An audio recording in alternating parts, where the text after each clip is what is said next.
Good afternoon, everybody. It's time to talk about Ukraine again because there's so many stories around which are just fluff and nonsense, which seem to get the headline attentions in the mainstream media. But what is happening in Ukraine at the moment is very, very concerning. As I said in a video a few weeks ago, what would happen is that as the temperatures get colder, it's going to make things a lot easier for the Russian army to start advancing in the Donbass. And that's exactly what is happening. Now, the mainstream media in the West is telling you that Russia is losing, they're being pushed back. The Ukrainian forces have taken Kherson, they've taken Kharkov Oblast back, they've been pushing back and gaining territory. And that's been the narrative over the last couple of months. But the Russians have retreated, but they haven't lost hardly any soldiers.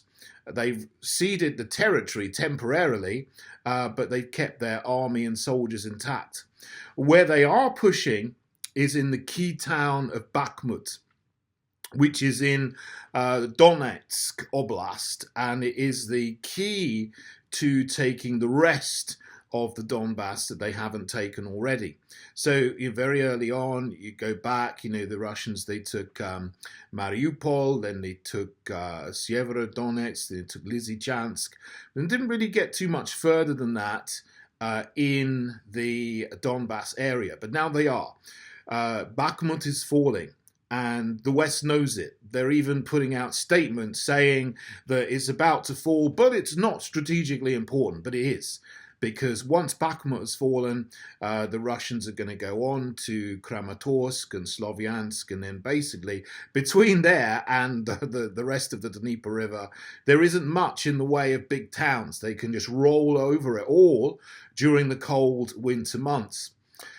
So what's happening is Western leaders, I don't really like to call them that, so they're people who are absolutely shocking that shouldn't be our leaders, but people in the West who have influence, let's say, and they are calling for escalations, escalating things in many, many different ways. Now, a few days ago, the former Prime Minister of the UK, Boris Johnson, who was one of the main proponents for escalating and prolonging the war in Ukraine, or escalating it to a war when it was just a special military operation, put this out on Twitter. He said, the war in Ukraine can end only with Vladimir Putin's defeat. Russian forces must be pushed back to the de facto boundary of February 24th.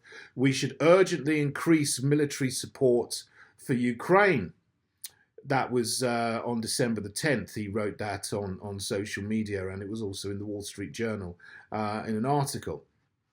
Now, at a similar time, there was a report in the Times in the UK saying that the Pentagon has given support for Ukrainian drone strikes deep inside Russia.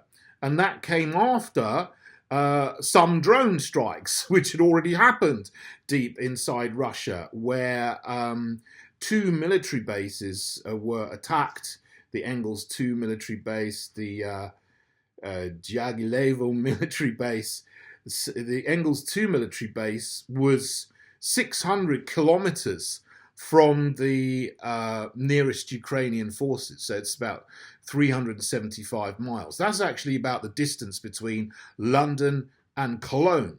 So it's like them sending a drone from London all the way across the English Channel, all the way across Belgium into Germany, and then bombing something in Cologne. That's the kind of distance that they sent some drones or missiles or rockets, whatever they were, inside Russia, which hasn't really happened before, except obviously the huge attack on the Kerch Bridge, which links Crimea with the mainland Russia, that happened back in October. That was an escalation. The drone strikes inside Russia are an escalation. Boris Johnson's statement has then led on to another statement today coming, and it's a CNN article from the US and the Pentagon, And it's the title of the article is this: the US is finalizing plans to send Patriot missile systems to Ukraine. Now, the Patriot missile systems are an air defense system, but they can also be used in attack as well. And the thing with these, even more so than the weapon systems that NATO countries have already sent to Ukraine, is that they will be operated by NATO personnel, NATO troops. And the HIMARS systems are almost certainly already operated by NATO troops already. There's lots of evidence that there are NATO soldiers on the ground. I mean, they're operating as private military contractors, but they're people that obviously were NATO soldiers, not anymore, and now are in private military companies. But you can hear from some of the accents of people you see making videos on Telegram and something, they have American accents and so on. So, but the Patriot missile system is very obviously will not be able to be operated by Ukrainian personnel because it takes a long time to train people for these weapon systems that are going in now, all from NATO countries. So, they've sent in the HIMARS system. Now they're thinking about sending Patriot systems, which are, a step up and a step beyond what's gone before. And it's going to be very, very clear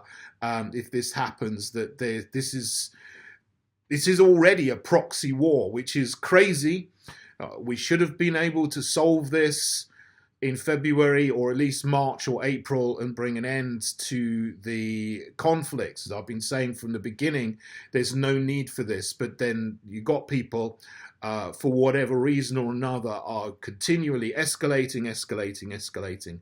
And this is another escalation, which is very dangerous. And, I was a teacher for a long time, and I often had in the classes of little kids that I taught, the kind of character I call a provocative victim. They'd sit there next to someone who's just getting on with their work, and then they poke them. And the person that they poked would ignore them. And then they'd do it again. And then they'd do it again. And do it again. Harder and harder and harder. And eventually, the person that they're annoying and poking just turns around and smacks them in the face really hard. And they get into trouble because they punch someone in the face. And that's what everybody sees. But they don't see the prodding and poking that's been going on for a very, very long time that happens before that. That is what NATO is doing to Russia. And it's what NATO has been doing to Russia, not just since February, but for the last 8 years. Instigating a coup in Ukraine to put in a puppet government that will have the policies to try to bring them into NATO and the EU, and then arming National Socialist groups to shell, kill ethnic Russians in the Donbass area, and now sending weapons, money to the Zelensky regime, and then more weapons, and then more advanced weapons and more advanced weapons. When's it going to end? I mean, is this actually, we're now at the point where basically you have a former UK Prime Minister and the Pentagon saying, we need together, put their statements together. They're saying, we should be sending weapons to Ukraine and firing them into Russia. And this is absolute craziness. This is an absolute insanity. It's just an escalation that is going to go nowhere good. So, once again, I have to put it out there and call for an end to the conflict and for Western nations and Western governments to stop sending money and weapons to the Zelensky regime. We know that a lot of these weapons are just going into a black hole and then ending up on the black market and ending up in other countries as well. The money is going into a black hole and it's being laundered, back to some politicians in America, through cryptocurrency. We've seen that. That's what's happening to some of the money. But then some of it is going into escalating this conflict. And the only winners from this are the military industrial complex, who are going to make billions and billions and billions of dollars from selling weapons to NATO countries, who are then just going to give it to Ukraine and stoke up a war with Russia. And the losers are the poor people of Ukraine, whose country is getting pummeled, the Russian soldiers who are getting sent to the front line. Many of them are getting killed as well. Western economies, which are going down the pan because the whole energy markets have just gone askew, and gas and oil prices have gone through the roof, and the idiot Western governments have tried to rely on wind turbines and solar panels for their energy. And when the taps are turned off from Russia, there's not enough energy to keep the lights on, and industry going all over Western Europe. So ordinary people are suffering and losing, whether it's in the West or whether it's in Russia or whether it's in Ukraine. This is no good for anybody, apart from the people who are protected from this at a higher level, who are calling for more war. Well, stop it. And I'm calling for the opposite. I'm calling for an end to this.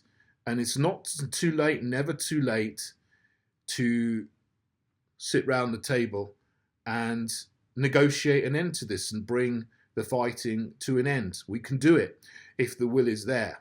And if I was there in number 10 Downing Street, we'd stop it straight away. So we need to take notice of what's going on in Ukraine at the moment, and we need to continue to put the message out there that it's no good. This escalation is no good. It's not going to lead anywhere that's of any benefit to any normal people, and we need to stop the war.